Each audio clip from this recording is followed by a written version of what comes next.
Gálatas capítulo 1, do verso 3 ao 10.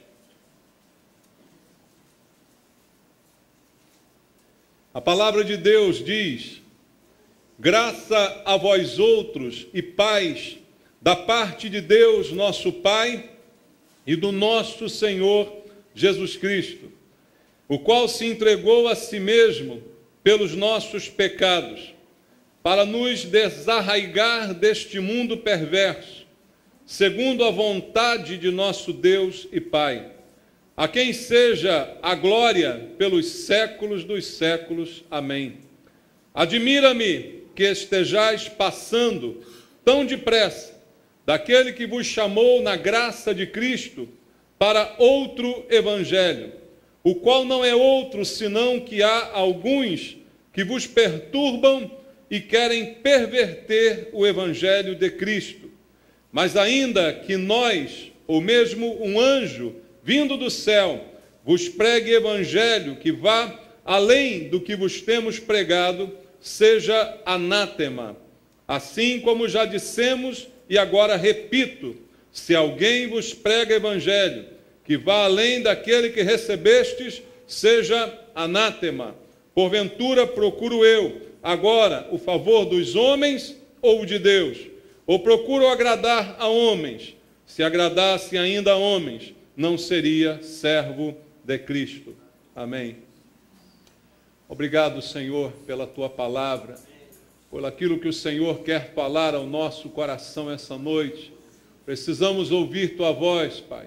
Precisamos de esclarecimento a respeito da tua palavra, da verdade que é a tua palavra, verdade que liberta, Senhor. Que essa verdade nos seja ministrada esta noite, que a tua palavra chegue aos nossos corações com pureza, com integridade. Senhor, não estamos aqui para ouvir historinhas, para ouvir filosofias. O nosso propósito é ouvir a voz do Senhor, nosso Deus. A palavra que alimenta, o pão que nos é necessário, é a tua palavra, Senhor. E eu te peço, usa a minha vida como um instrumento em tuas mãos. Dá-me a unção do Espírito Santo para que eu possa ministrar a tua palavra com poder, com autoridade, para que ela chegue aos nossos corações, quebrando as barreiras, as distrações, os impedimentos, para que todos aqui possamos ouvir a tua voz. Eu faço esta oração junto com os meus irmãos em nome de Jesus. Amém. Graças a Deus. Podem sentar, irmãos.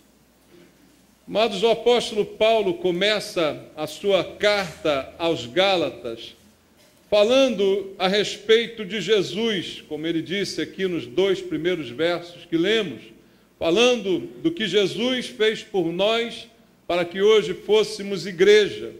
Mas logo depois dessa pequena introdução, ele começa uma repreensão.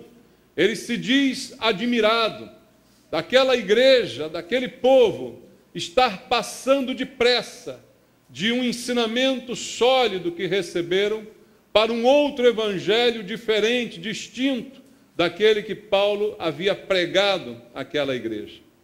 E isto me chama muito a atenção, irmãos, porque nós ouvimos o evangelho da salvação.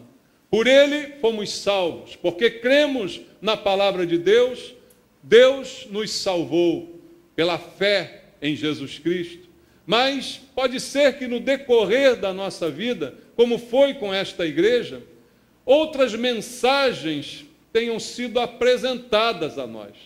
Outro tipo de evangelho seja apresentado a nós. E isso traga algum tipo de confusão para os nossos corações. Porque este é o motivo da carta de Paulo aos Gálatas. Trazer esclarecimento e tirá-los dessa confusão doutrinária que foi implantada naquela igreja por causa deste outro evangelho que estava sendo anunciado e absorvido por alguns. E hoje, irmãos, eu creio não ser muito diferente. Muitas vezes passamos por isso, até porque a igreja hoje é muito diversa. Nós temos diversas igrejas, diversas doutrinas, diversos tipos de igreja. E talvez uma pessoa menos experiente menos conhecedora da palavra de Deus, fique confusa diante de tantas coisas que são ditas em nome de um mesmo Deus. Você liga uma televisão num sábado pela manhã e nos mesmos canais ou até em outros canais nos mesmos horários, você vê todo tipo de doutrina sendo anunciada, falando a princípio do mesmo Jesus, mas com palavras completamente diferentes. E muitas vezes nós somos confrontados por causa destes erros doutrinários. Algumas vezes você, como cristão, já pode ter passado por um questionamento que é muito comum. As pessoas veem você diante de uma dificuldade, diante de uma luta, diante de um problema, como eu hoje preguei pela manhã, até diante, quem sabe, de uma perda, de uma doença, de uma enfermidade, de um problema na família, de um problema profissional, e a pessoa indaga a você: por que que isso está acontecendo com você? Você não diz que você é cristão, você não diz que você serve a Cristo, então por que que você está sofrendo esse problema? Por que você está passando por essa luta? E alguns, por causa disso, até questionam: que evangelho é esse? Que evangelho é esse em que você crê, mas que ao mesmo tempo permite que você passe por isso? Alguém já fez essa pergunta para você, só por curiosidade aí? Alguém já perguntou assim para você: o que é isso? Por que está acontecendo isso na sua vida?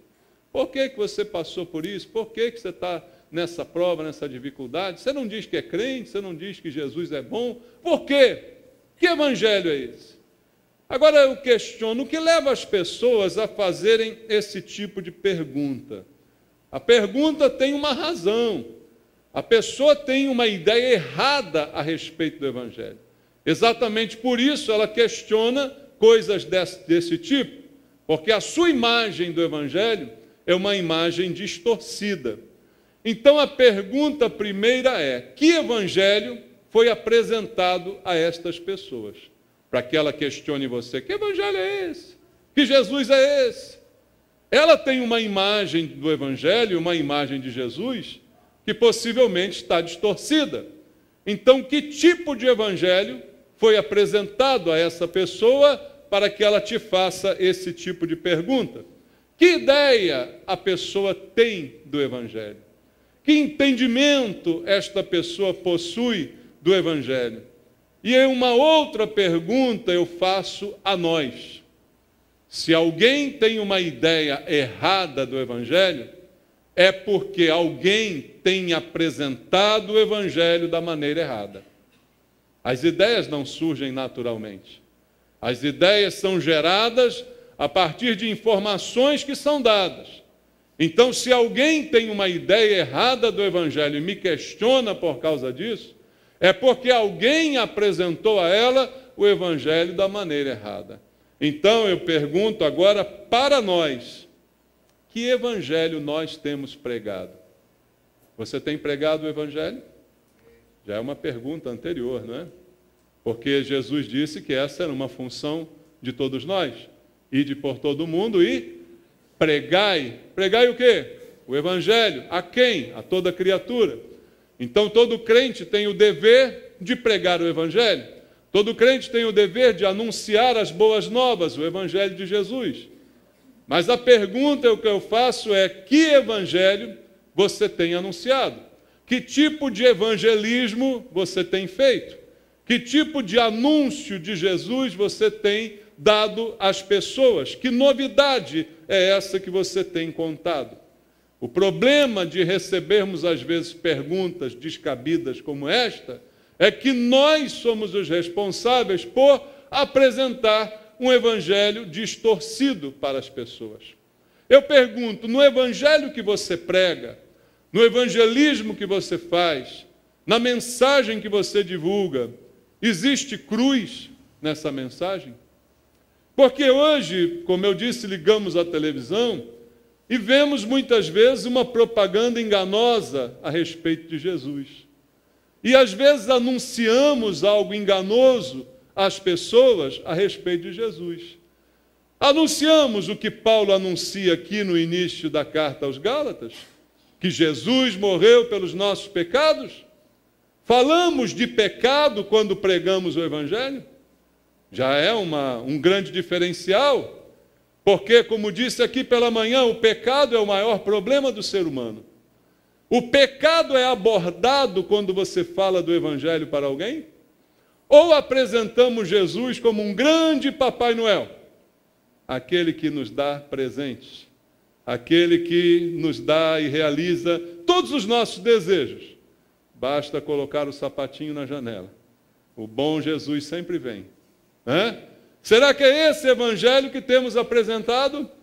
Um Jesus que só nos abençoa, que só supre as nossas necessidades, que só realiza os nossos desejos, que faz tudo aquilo que desejamos e queremos, e aí queremos convencer as pessoas a vir para Cristo, quem sabe vir para a nossa igreja, dizendo a elas, olha, venha para Jesus, porque a sua vida vai mudar, os seus problemas vão acabar, a escassez que você vive vai terminar, a tua saúde vai melhorar, tudo vai ficar maravilhoso. É essa a mensagem que o Evangelho, esse o conteúdo do Evangelho, porque se nós somos os culpados quando as pessoas nos fazem esse tipo de pergunta descabida, quando passamos por alguns problemas, e todos podem passar por problemas, e alguns nos questionam, que Evangelho é esse? Como você pode estar passando por isso? Você não disse que Jesus resolvia tudo isso? Como é que isso pode estar acontecendo na sua vida? O problema está no conteúdo da nossa mensagem. Na propaganda enganosa que fazemos, não apresentamos Jesus como realmente Ele é, como realmente Deus planejou a salvação do homem através da redenção em Jesus Cristo. A solução do maior problema humano, que é o pecado e a rebeldia contra Deus, que é reconciliado com Cristo. Nós não pregamos isto, e é por isso que as pessoas entendem um evangelho errado. E uma última pergunta que eu quero deixar para a nossa reflexão a respeito desse assunto é: quais são os nossos valores? O evangelho que pregamos depende dos nossos valores. Aquilo que estamos procurando, o que damos valor nessa vida? O que valorizamos? Que representam os nossos valores? Respondendo a essa pergunta, talvez a gente entenda o tipo de evangelho que nós estamos anunciando às pessoas. O que é o evangelho, irmão? Pensa comigo. Origem da palavra, significado da palavra. Boa nova. Boa notícia. Notícia boa que nos é apresentada. Que notícia é essa?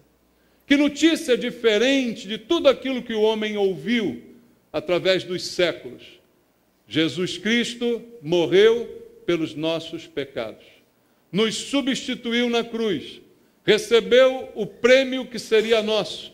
O salário do pecado é a morte. E Jesus morreu em nosso lugar.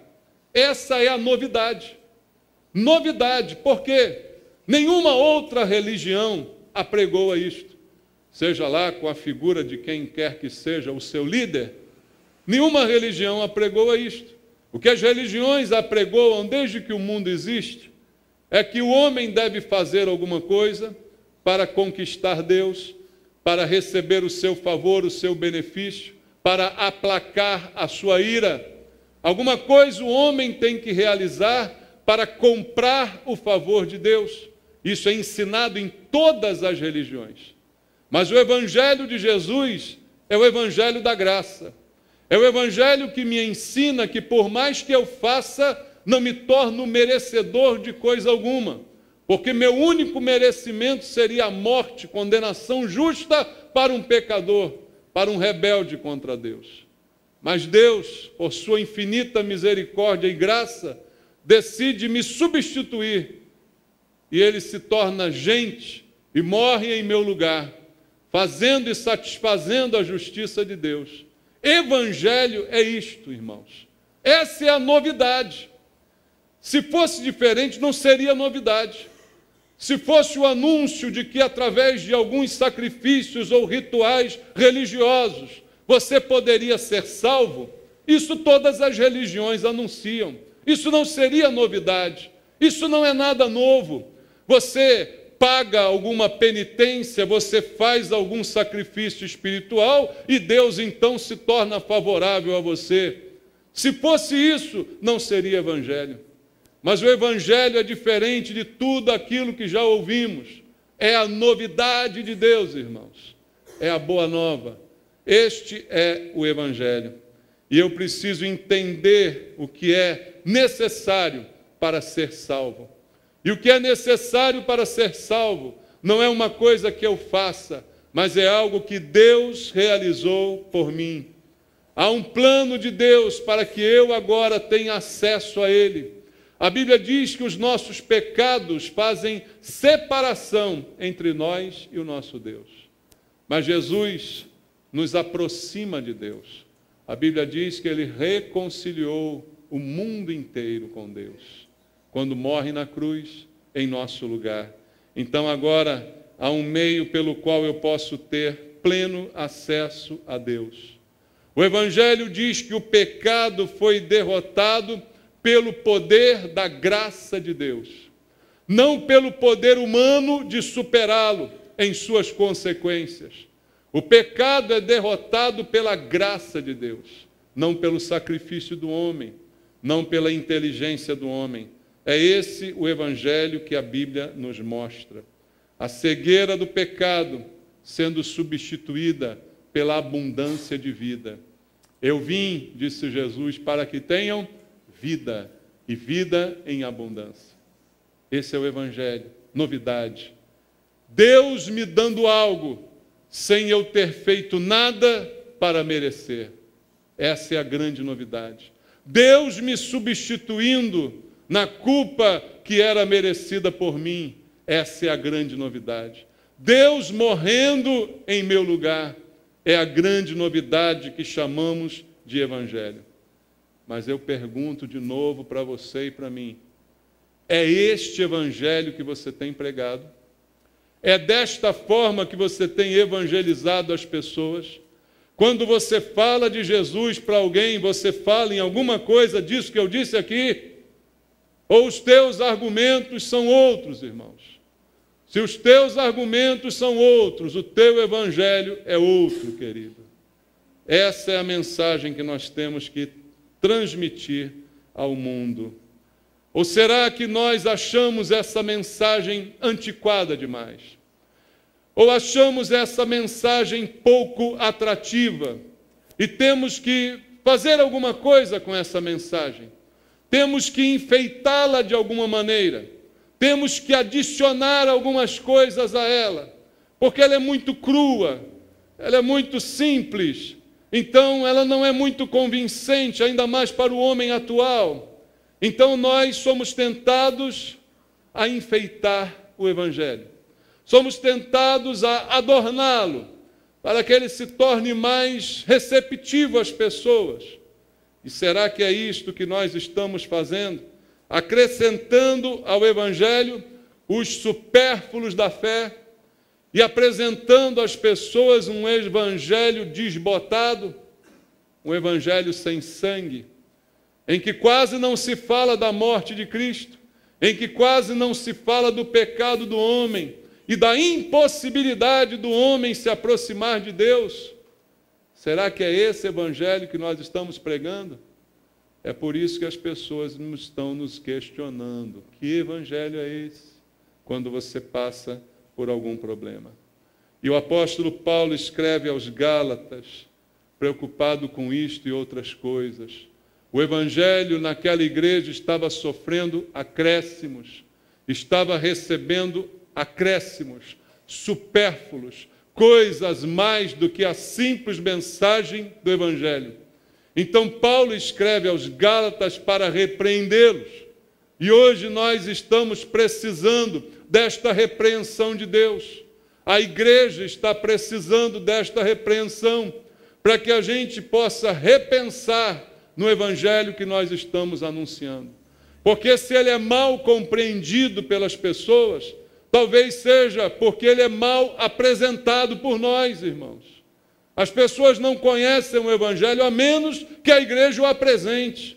Paulo questiona como crerão se não houver quem pregue. Mas eu digo, como vão crer corretamente se não houver quem pregue corretamente? As pessoas não conhecem o Evangelho, a menos que nós o apresentemos. Mas como nós temos apresentado este Evangelho?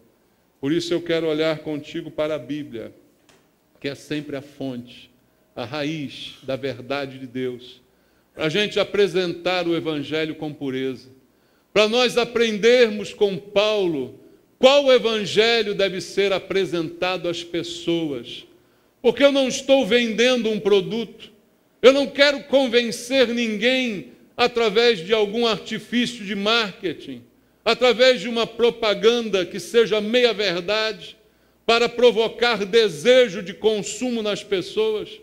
Às vezes eu tenho a sensação que Jesus é apresentado por algumas igrejas como um bem de consumo, que você precisa ter em sua casa, como um item essencial que você precisa possuir. Claro, desde que você pague muito bem por ele, porque é um item caro. A impressão que eu tenho é que Jesus é apresentado assim. O Evangelho não precisa ser melhorado, querido, por nenhum de nós. Não precisa ser amenizado. Verdade é verdade. A Bíblia diz, conhecereis a verdade vos libertará. Se não conhecer a verdade, se a verdade for mascarada, não haverá também libertação. E é isso que nós temos visto hoje. Visto algumas igrejas até muito cheias, mas de gente ainda muito aprisionada com todo tipo de crendices e superstições, porque não conhecem o Evangelho verdadeiro, porque não foram a ele apresentadas corretamente. Então nós temos que aprender com a Bíblia e com Paulo qual o Evangelho que nós devemos pregar e apresentar para as pessoas.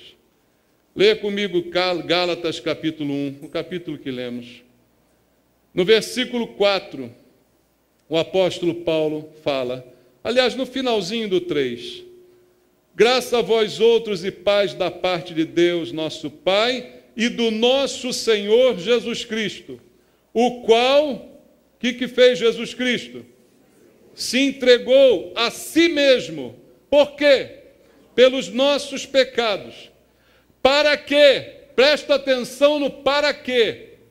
Alguém diria, para perdoar os pecados, para resolver o meu problema com o pecado. Sim, é verdade, mas tem um para quê a mais aqui que Paulo está apresentando. Jesus se entregou a si mesmo pelos nossos pecados para nos desarraigar deste mundo perverso. Quer dizer que antes de conhecer a Cristo, estamos arraigados, quer dizer, temos raízes neste mundo perverso. Estamos ligados a este mundo, ao seu sistema perverso, por raízes. E ele diz, Jesus morreu não só para perdoar os teus pecados, mas também para cortar as raízes que você tem com este mundo perverso. Libertação em todos os sentidos, do sistema perverso que rege esse mundo. Veja então como os nossos valores precisam mudar a partir do conhecimento de Cristo.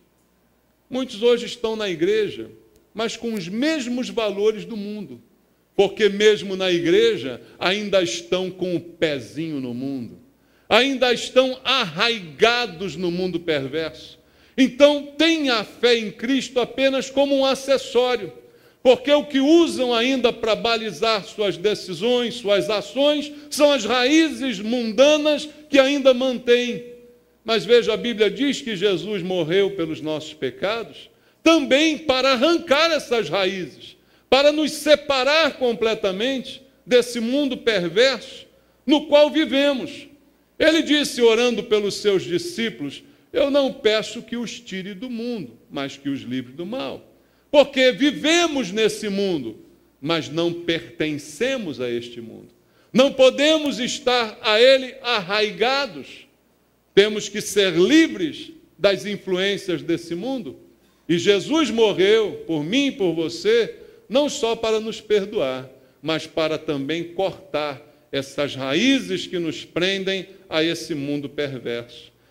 Paulo continua dizendo no versículo 6, admira-me que estejais passando tão depressa daquele que vos chamou aonde, irmãos? Na graça de Cristo para outro evangelho, o qual não é outro, senão que há alguns que vos perturbam e querem perverter o evangelho de Cristo. Mas ainda que nós, ou mesmo um anjo vindo do céu, vos pregue evangelho que vá além do que vos temos pregado, seja anátema, assim como já dissemos, e agora repito, se alguém vos prega evangelho que vá além daquele que recebeste, seja anátema. Uma palavra que significa maldito, amaldiçoado. Se alguém prega algo que vai além do que já foi anunciado, ele não diz seja repreendido, seja chamado a atenção, ele diz seja maldito. Porque um evangelho deturpado produz tanto mal quanto nenhum evangelho. Entende isso, meu amado? Receber um evangelho distorcido é tão ruim quanto não receber evangelho nenhum. Leva para o inferno da mesma maneira. Da mesma forma, o caminho final é a morte. Então, Paulo é duro nas suas palavras e diz àquela igreja, eu me admiro que tão depressa, tão pouco tempo eu preguei a verdade para vocês, há tão pouco tempo eu anunciei o evangelho, e agora, tão depressa, vocês já estão passando para outro lado. Vocês já estão desprezando o evangelho da graça. Aquele que vos chamou na graça para outro evangelho. Baseado em obras, baseado em realizações humanas, baseado em conquistas humanas, baseados em tantas coisas, menos na graça de Deus, que foi o evangelho que apresentei para vocês. Paulo apresentou um evangelho pleno. Pleno no sentido de que é completo. Que não precisa ser retocado, não precisa ser acrescentado, não precisa ser maquiado, não precisa ser floreado. Ninguém melhora o evangelho, ninguém piora o evangelho. O evangelho é o que é, e assim ele deve ser apresentado, na plenitude. Paulo disse, qualquer um, até um anjo, ou até eu mesmo, se ficar maluco, e voltar aqui, e falar algo diferente do que eu já disse, seja maldito também. Ele até se inclui nessa possibilidade de uma insanidade, de desdizer aquilo que ele disse. Mas ainda que venha um anjo, algo sobrenatural, um anjo aparece falando, ele diz, se fará além daquilo que foi dito, esse anjo é maligno. Não esqueça que os demônios são anjos também. Concorda com isso? Então Paulo afirma, seja maldito, seja anátema, porque o evangelho que ele pregava é completo. Não necessita de penduricalhos, não necessita de acréscimos, de suavizações, não necessita de nada, é pleno e vai direto ao assunto. Cristo morreu pelos nossos pecados, para nos desarraigar desse mundo, e esse evangelho é gratuito. Ninguém de nós fez nada para merecer o que foi feito por Cristo. É uma iniciativa total e completa de Deus. Esse é o evangelho anunciado por ele.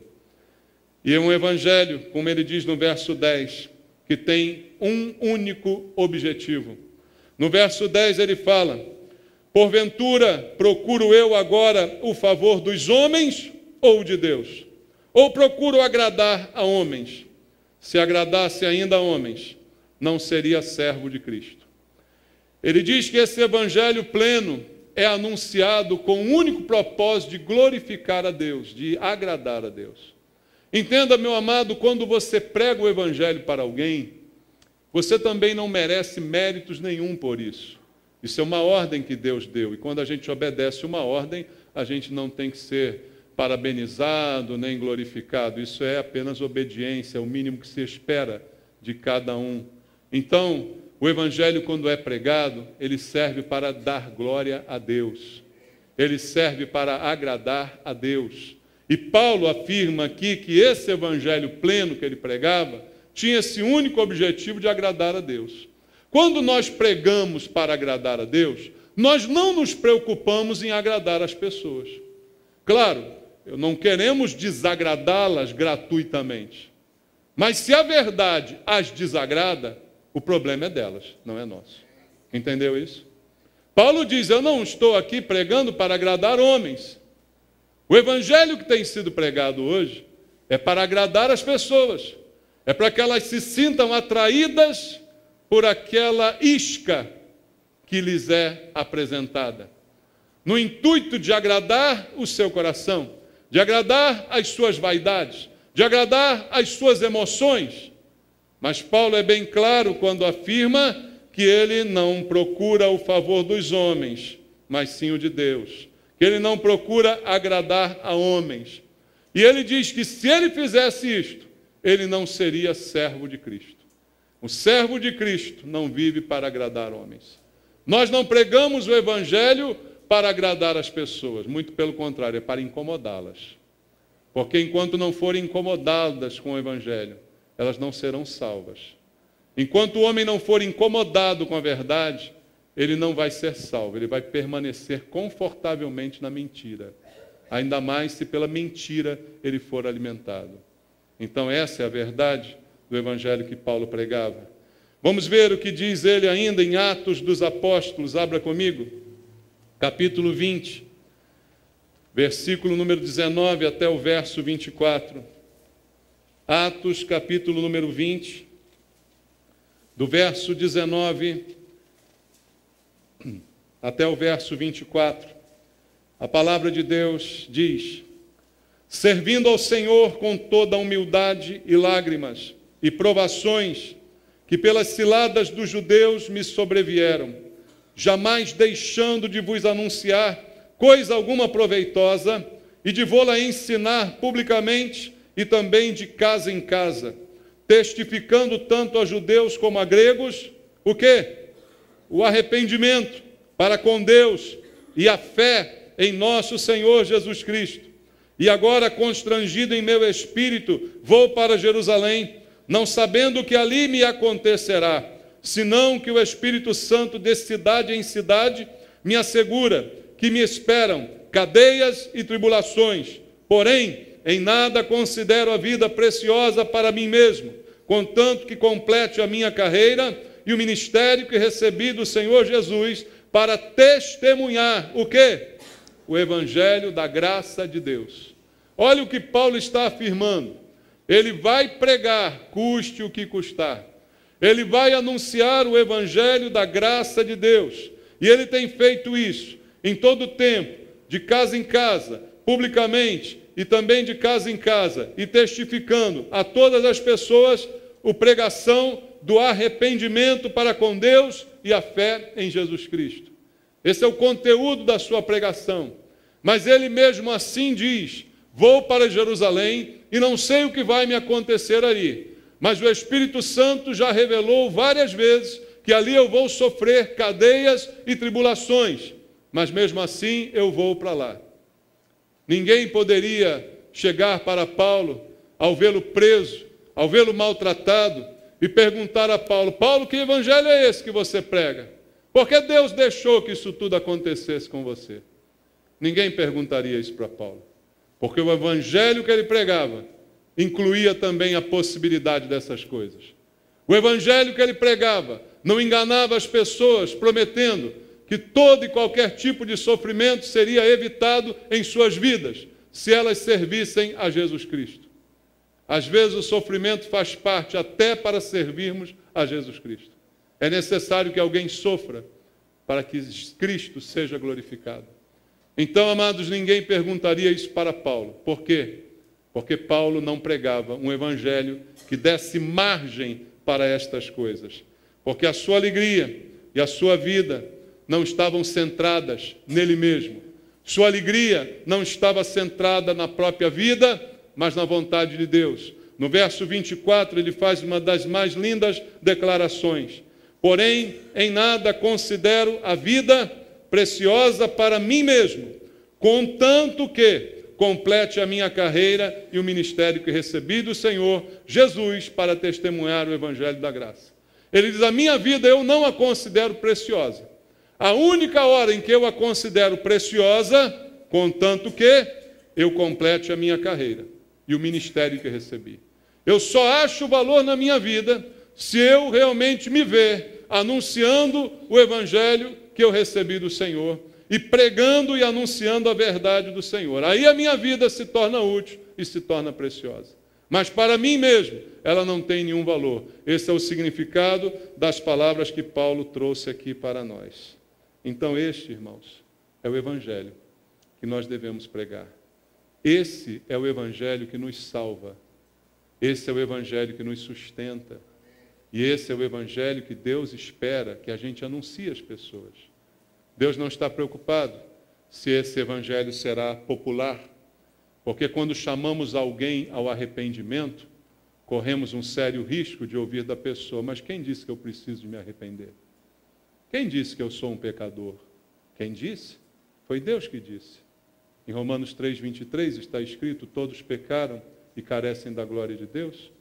No livro do profeta Isaías está escrito que todas as nossas justiças são como trapos de imundícia. E Deus está decretando e ordenando a todos que se arrependam. E esse é o evangelho. E muitas vezes as pessoas não gostam de ouvir isso. Mas este é o evangelho. Não adianta eu trazer alguém para a igreja com a propaganda enganosa. Engano não vai gerar libertação. O que gera libertação é verdade. Engano gera decepção. Como você se sente quando descobre que aquele produto maravilhoso que foi anunciado, que você comprou, não era nada daquilo? Como é que você se sente? Um trouxa, não é isso que você se sente? Um enganado, não é? Você leva para casa aquele produto maravilhoso. Aqueles que o Polishop anuncia, né? Aqueles que ficam na televisão lá, aqueles atores, né, falando. Você diz, cara, esse troço deve ser maravilhoso. E aí você compra e descobre que não é nada daquilo. Engano não traz libertação. Engano traz prisão, traz decepção. E é isso que nós temos visto. Muita gente entra na igreja, mas muita gente sai da igreja também. E sai muitas vezes decepcionada, decepcionadíssima, porque a razão de terem ido já estava errada. E nós estamos preocupados em ter gente na igreja? Não, não deveríamos estar. Deveríamos estar preocupados em pregar o evangelho. Jesus nunca quis enganar ninguém, nem arregimentar milhões. Ele sempre pregou a verdade. Ele sempre anunciou a verdade. Até um dia em que ele se viu quase sozinho. Porque a Bíblia diz, todos os abandonaram. Está lá em João capítulo 6. Todos o abandonaram. A ponto dele virar para os discípulos e perguntar, e vocês também vão? Porque ninguém mais estava querendo ouvir o que Jesus dizia. Então, o discurso do Evangelho não é popular, mas é o único que salva de verdade. Como diz a Bíblia, muitos são chamados, mas poucos escolhidos. Qual o Evangelho que nós temos pregado? É a pergunta que eu faço para você. Mais uma vez eu uso a Bíblia, Filipenses capítulo 1, versículo 27, até o versículo 30, é o Evangelho que Paulo pregava. Filipenses capítulo 1, verso 27, Paulo diz assim, vivei acima de tudo, por modo digno do Evangelho de Cristo, para que, ou indo ver-vos, ou estando ausente, ouça no tocante a vós outros, que estáis firmes em um só espírito, como uma só alma, lutando juntos pela fé evangélica, e que em nada estáis intimidados pelos adversários, pois o que é para eles prova evidente de perdição, é para vós outros de salvação, e isto da parte de Deus, porque vos foi concedida a graça de padecerdes por Cristo, e não somente de crerdes nele, pois tendes o mesmo combate que vistes em mim, e ainda agora ouvis que é o meu. Esse é o evangelho que Paulo pregava. Ninguém poderia questioná-lo. Ninguém poderia dizer que ele não avisou que também evangelho inclui sofrimento, que também evangelho inclui algumas provações pelo caminho. Paulo advertia e falava disso claramente. No verso 27 ele diz: vivei acima de tudo. O nosso modo de vida deve ser digno do Evangelho. O que é um modo de vida digno do Evangelho? Evangelho é uma notícia boa e nova, como eu disse para você, que me diz que eu não mereço nada do que Deus fez por mim. E agora ele diz: viva de modo digno disto, querido. Veja, não viva para tentar, de alguma forma, trocar alguma coisa com Deus. Porque Deus te deu algo que você não merecia, e ainda que quisesse merecer, não teria nada para dar em troca. Então ele diz: a única coisa que você pode fazer é, pelo menos agora, viver de uma maneira que seja digna, condizente com essa bênção enorme que você recebeu. Viva, pelo menos, de modo digno do Evangelho de Cristo, para que, indo ver-vos ou estando ausente, ouça no tocante a vós outros que estáis firmes, em um só espírito, com uma só alma, lutando juntos pela fé evangélica. Aqui Paulo diz algo que chama muita atenção: evangelho de luta pela fé. É dever de cada um de nós lutar pela fé. O que é isso, pastor? Eu pensei que nós fôssemos um povo de paz. Né? Sim, nós somos um povo de paz. Mas no que se refere à verdade, nós temos que lutar por ela. Porque o inimigo das nossas almas é o pai da mentira. E não pode haver nenhum acordo entre nós. Nós temos que lutar pela verdade. Paulo diz: vivam de modo digno do Evangelho, do que Jesus fez por vocês. Vivam em unidade, vivam firmes, numa vida firme e constante, e lutem juntos pela fé evangélica, pela fé verdadeira. Hoje, amados, quando alguém me pergunta se eu sou evangélico, eu já tenho dúvidas ao responder essa pergunta. Porque esse nome está tão batido que eu já não quero mais me identificar com esse nome. Porque o que eu vejo na televisão dizendo que é evangélico não tem nada a ver comigo. O que eu escuto nas rádios dizendo que é música evangélica não tem nada a ver comigo. Não tem nada a ver com o que eu creio. Então por que eu vou me dizer evangélico da maneira como se tem apresentado? Já não sei se digo mais que sou evangélico. Prefiro dizer sou cristão, sou de Cristo. Porque aí eu creio não há muito espaço para dúvida. Porque Paulo disse: lutem pela fé evangélica.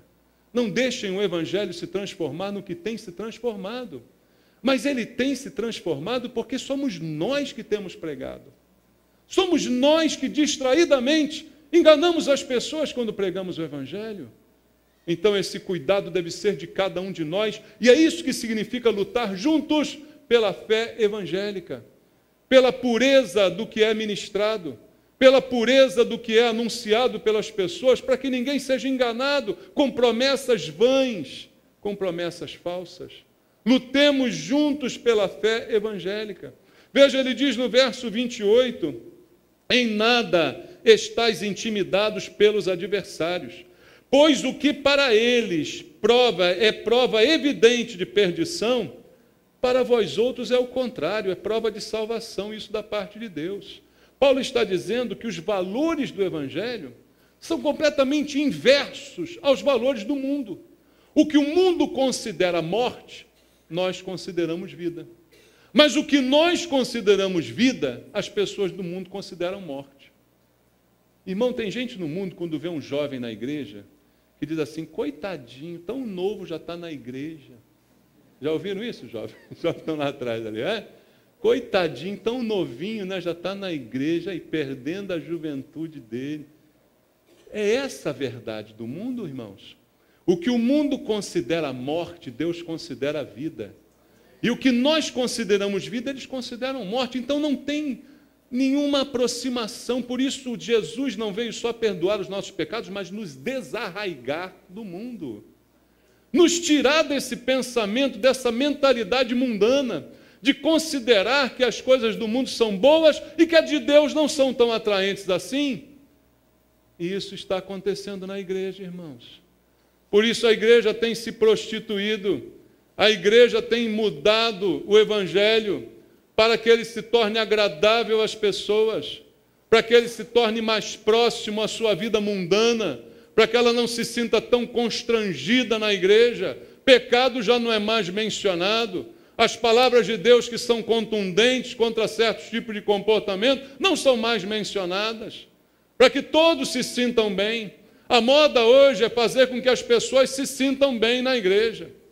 Onde já se viu isso, meu amado? Nós não estamos aqui para nos sentir bem, nós estamos aqui para cultuar a Deus. Se alguém tem que se sentir bem aqui, é Deus recebendo o nosso culto, recebendo a nossa adoração. Eu estou pouco me lixando se você está se sentindo bem, está se sentindo mal. Está se sentindo mal, vai para o hospital. Ora, bolas. Não, o evangelho é pregado, não é para a gente se sentir bem, é para a gente se sentir incomodado. Porque quando somos incomodados, mudamos. Agora, você quer continuar no erro? É que você vê quem é seu amigo nessa hora. Você conta as besteiras todas que você está fazendo para ele.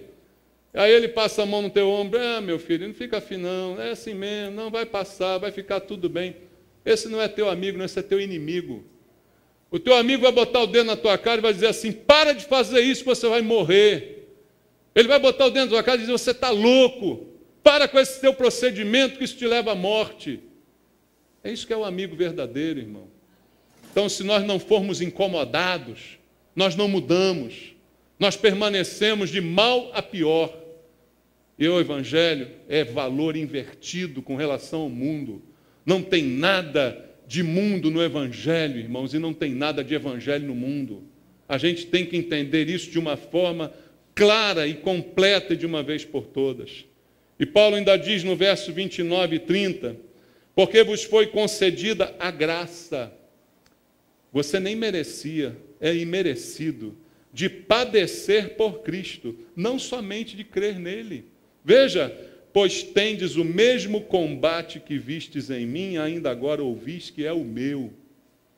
A graça de sofrer por Cristo, se preciso for.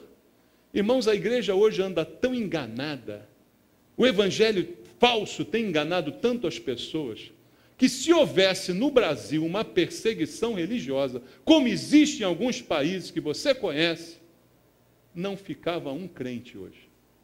Porque não é crente, é falso crente. Não ficava um na igreja.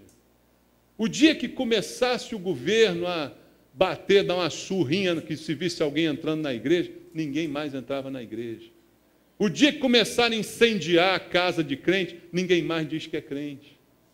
Porque o evangelho que estamos recebendo é errado, é contaminado, baseado em valores falsos, em supérfluos, que não alimentam, que não são verdadeiros, irmãos. E essa é a realidade. Por isso Paulo fala desse jeito. Eu não estou dizendo com isso, irmão, que para ser bom tem que sofrer. Não é isso. Paulo está falando de uma possibilidade. Se for preciso sofrer pelo evangelho, você sofreria? Ou você diria, Senhor, manda outro aí, porque para mim está bravo. Não é, irmãos? É isso que tem incomodado, irmãos. Porque estamos enganados, estamos nos acostumando com o engano. E a pior coisa do mundo é quando o engano se torna tão sujeito, tão aceitável, que a gente já não discerne mais entre o erro e o engano. Estamos chegando nesse ponto. Os piores absurdos são feitos na igreja, e alguns ainda ficam em dúvida se é de Deus, se não é de Deus. Como? Dúvida? Que dúvida? Olha para a Bíblia e você vai ver se é de Deus, se não é de Deus. Alguns ainda ficam em dúvida se aquela igreja ali é de Deus. Olha para a Bíblia. Não há mais tempo para dúvida. Mas o engano está tão sorrateiro que a gente já não sabe mais o que é engano e o que é verdade. Esse é um grande problema, essa é uma grande crise que nós estamos vivendo. Mas apesar disso, irmãos, há um consolo para nós. O evangelho eterno e verdadeiro, ele sempre será pregado.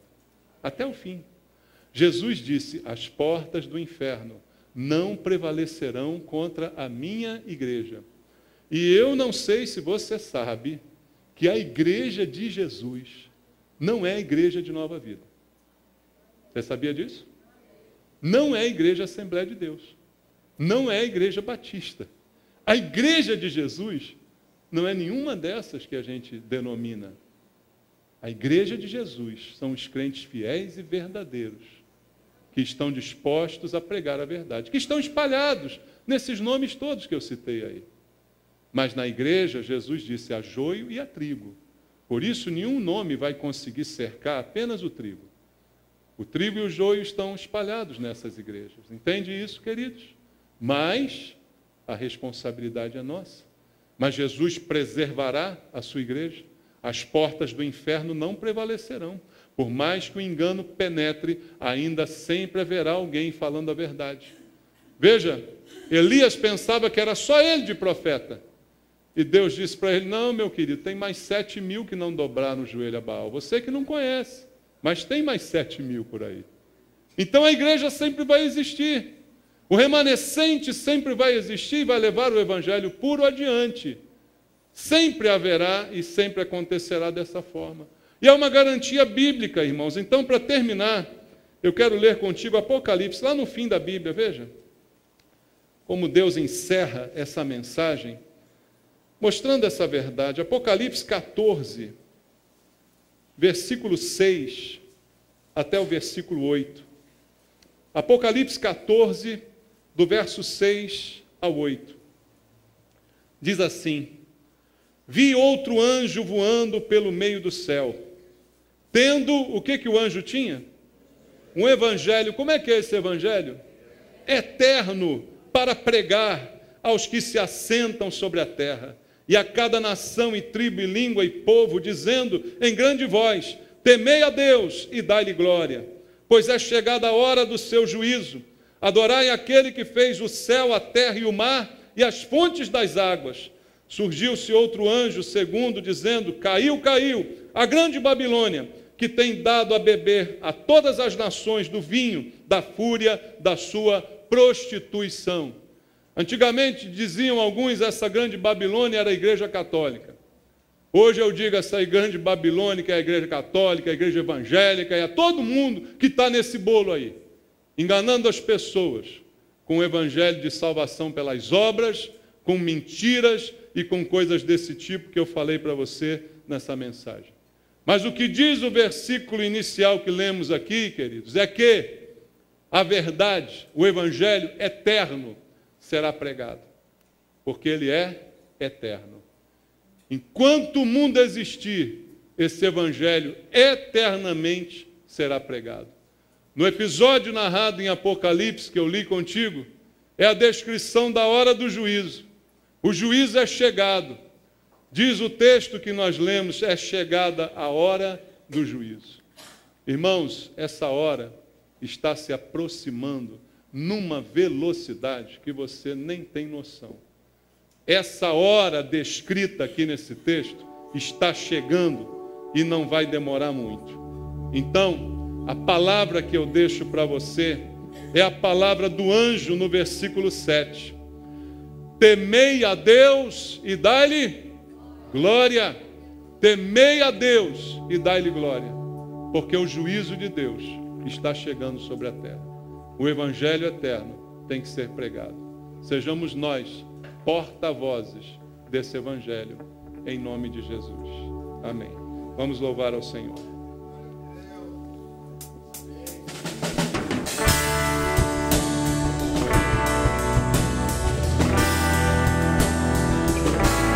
Temei a Deus e dai-lhe glória. Glória para sempre ao Cordeiro de Deus, a Jesus o Senhor, ao Leão de Judá, A raiz de Davi, que venceu e o livro abrirá. Diga mais uma vez: glória para sempre. Recebe a glória, Senhor, o louvor. a Jesus o Senhor, ao Leão de Judá, a raiz de Davi, que venceu o livro abrirá.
Diga mais uma vez, Ele é o Senhor.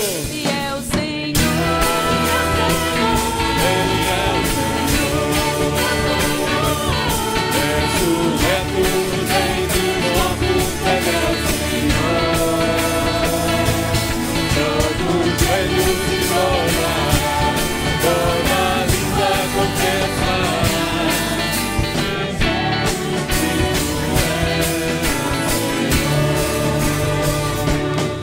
Quero orar por você, meu amado. Eu quero orar pela igreja, por cada um de nós que recebeu de Deus a incumbência de pregar o Evangelho. Isso inclui a todos nós nesse lugar. Ide por todo mundo e pregai o Evangelho a toda criatura.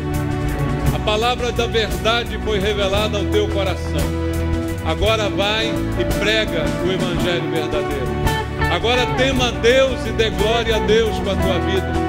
Faça com que a tua vida valha a pena, através da pregação, do testemunho, da vida condizente com a verdade. Vamos pregar o Evangelho às pessoas, sem enganá-las, falando a verdade nua e crua, simples, que assim seja a nossa pregação. Pai, eu te peço agora, em nome de Jesus Cristo, nosso Senhor, que o Senhor nos ajude, Pai, a pregar sempre a verdade, a falar sempre a verdade, para que a nossa pregação seja agradável a Deus e não aos homens, como disse a tua palavra, Pai. Nos ajuda, ó Deus, nos livra da tentação de facilitar o Evangelho, nos livra da tentação de adornar o Evangelho, em nome de Jesus, Pai, para que as conversões sejam genuínas, sejam verdadeiras, nesse tempo do fim, nesta última colheita. Levanta aqui pregadores da verdade, Pai, em nome de Jesus, pessoas que anunciam a verdade do poder de Deus no Evangelho da graça de Jesus Cristo. Abençoa a igreja, abençoa os meus irmãos, unge cada um dos teus filhos nesse lugar, para a glória do teu santo nome, em nome de Jesus, amém. Vamos louvar de novo com alegria, dê glória a Deus, temei a Deus, dá-lhe glória, ao único que é digno de receber.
Do Senhor, temei a Deus e dai-lhe glória, viva para a glória de Deus, em nome de Jesus, amém, meus amados. Que você tenha uma boa semana pregando a verdade, amém?